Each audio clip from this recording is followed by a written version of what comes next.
Okay, Sam, one thing to remind you of working forward is as we load, really make sure that we're getting into our back hip and not into our back leg.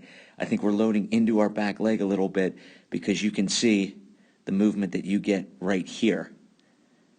We're really out of our hip load as we get up. You can even see as you watch your knee relative to the net. See that motion there? And so we've kind of come out of our hip load. Our timing is off, and you can see how we start to rotate before we get to the ground, just a little bit. So that's going to set our direction to be a little bit more around.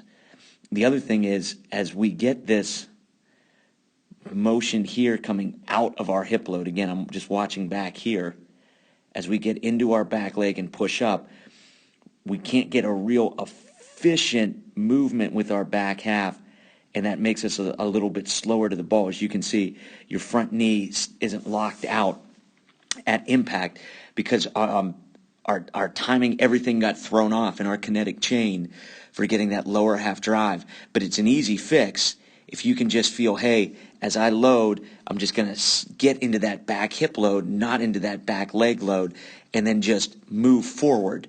You're a guy who would benefit of thinking the batter's box is slightly downhill because you can see, like, that's not a bad move right there. Like, you've got the idea, but we've got to do that from our back hip being loaded instead of losing our back hip load and then doing it. The other thing that I would encourage is that's a really long path to the ball with your bat like that. I would really work on being more towards a 45-degree angle as well.